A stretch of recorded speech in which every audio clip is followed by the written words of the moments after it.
Hello friends, today we will learn how to find out the derivatives of simple expressions.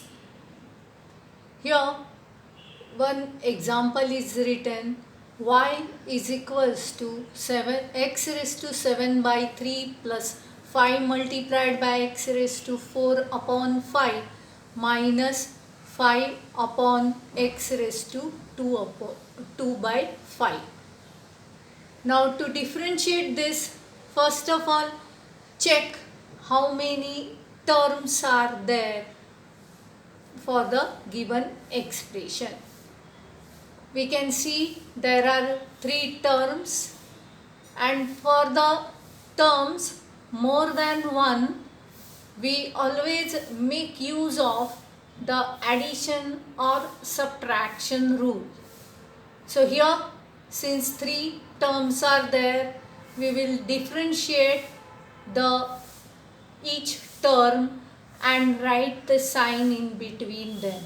So our first step is find dy by dx is nothing but the derivative of the first term plus the derivative of second term minus the derivative of third term.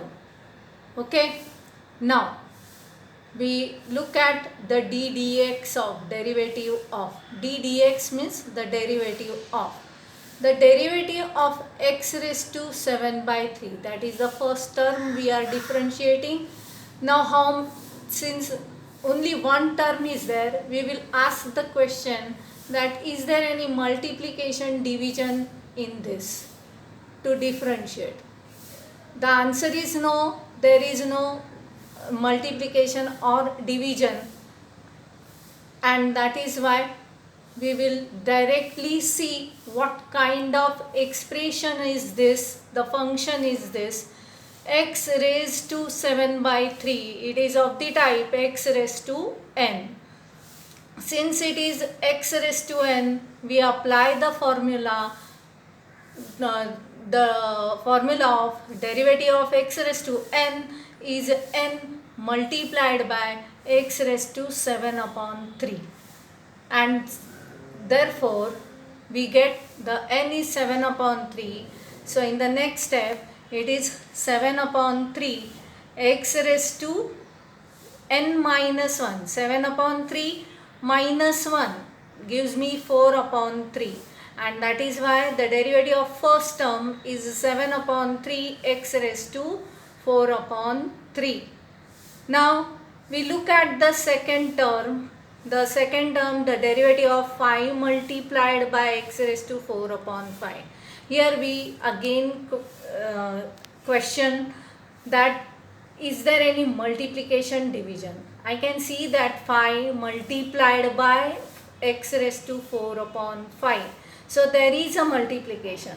So we will next ask the question, is that the constant multiplied by, is there any constant coefficient?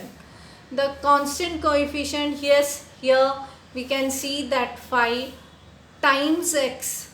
This means that 5 is a coefficient of x raised to 4 upon 5, and that is why we just take out that coefficient which is there in the second derivative, second term of the derivative. So taking 5 outside the derivative, we get that d dx, 5 times d dx of x raised to 4 upon 5.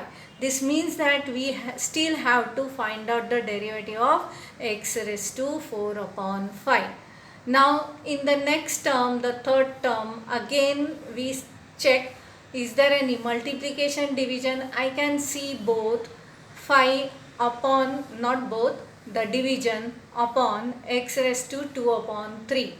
Now the multiplication division, does it involves any constant coefficient? Yes, the like for the in the second term there is a 5 coefficient here also, which we take outside the derivative, and hence we write it as a minus 5 times d dx of 1 upon x raised to 2 by 5.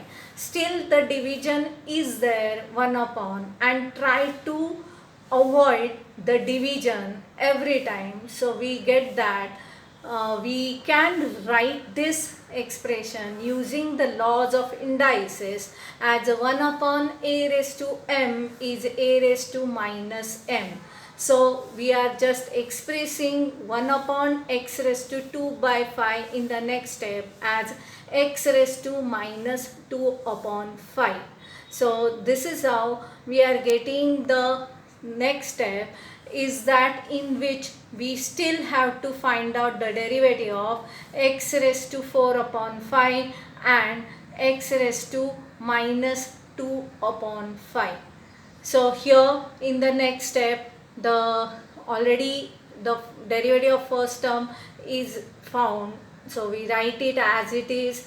In the next term, 5 multiplied by x d dx of x raised to 4 upon 5, which is of the form x raised to n, and hence applying the formula we get that 5 multiplied by n here in this case is 4 upon 5 multiplied by x raised to n minus 1. 4 upon 5 minus 1 gives me minus 1 by 5.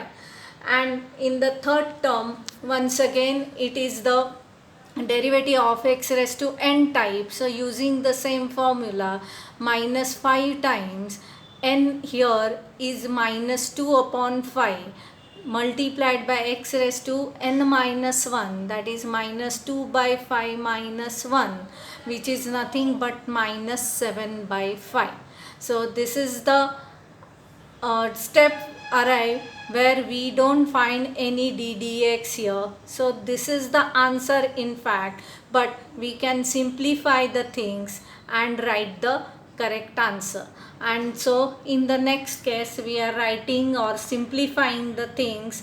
Here 5 in the second term get cancelled, and we can see that since it is a negative power, we always give the answer in positive power, and that is why we just write it, express it in terms of positive power. So a raised to minus n is 1 upon x a raised to n. Using that we get 4 upon x raised to 1 by 5. In the same manner, minus minus become plus, 5 get cancelled in the third term. 2 is remaining, and once again there is a negative power, so we just express it in the positive form in power in the next step. So this is the exact answer which we get for the derivative of the derivative of the example. Is that clear? Now the next step, next example is y is equals to 7 raised to x plus x raised to 7 minus 2 upon 3 x into root x minus log x plus 7 raised to 7. So here once again, to differentiate, we just check out how many terms are there. Here there are 4 terms, so we differentiate all the 4 terms separately. So in the next step you will see that dy by dx is nothing but the derivative of first term plus derivative of second term minus the derivative of third term minus a derivative of fourth term. In fact there is one more term, derivative of fifth term plus. Okay, now the first term derivative 7 raised to x. Now this is a power function. The power function is of the type constant raised to variable, that is a raised to x type, and we know the formula for the derivative of a raised to x is a raised to x into log a. So we will write in the next step the derivative of 7 raised to x as 7 raised to x into log 7. In fact in the second term we have d dx of x raised to 7. Now once again it is a power function, but now it is variable raised to constant. So it is of the type x raised to n. The derivative of x raised to n is n into x raised to n minus 1, giving you 7 into x raised to 6. The next term is that in that term I see that there is a multiplication over there, 2 by 3 multiplied by x into x into root x. Here 2 by 3 is a coefficient, so we take it outside the derivative, and so we write 2 by 3 times the derivative of x multiplied by root x minus derivative of fourth term where it is log x directly. We know the standard formula for the derivative of log x, which is 1 upon x, and so minus 1 upon x. In the fifth term, it is once again a power function, and the power function is of the type 7 means constant and raised to 7 is also constant. So it is of the type constant raised to constant, which is not a variable, it is a constant. So ultimately it is a constant, and derivative of any constant is 0, and that is why we write in the next step it is equals to 0. The derivative is 0. Now here you can see that only the for third term we have to find out. For the third term the derivative d dx is still remaining, and so we just think of whatever is there, the answers for the rest of all terms we do write it as it is. But to find out the derivative of x into root x, here x into root x multiplication is there. Try to avoid the multiplication and division as far as possible, and here we are able to avoid that because we know the formula for the laws of indices. Once the base is same, a raised to m into a raised to n is nothing but a raised to m plus n. So here x raised to 1 multiplied by x raised to half, that gives us x raised to 3 by 2.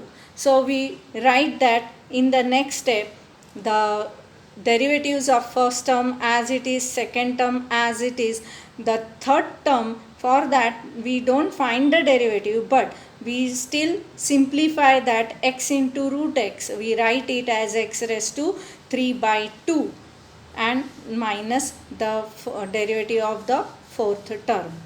Now in the third term we still have to find out the derivative, and for that we have the ready preparation here. X raised to n type of function is there, so we just make use of the same formula, n into x raised to n minus 1. Here n is 3 by 2, so n minus 1 becomes half, and that is why the answer here is 2 by 3 multiplied by 3 by 2 into x raised to half minus 1 upon x. You can always simplify that and gives you the last answer as 7 raised to x log 7 plus 7 x raised to 6 minus x raised to half minus 1 upon x.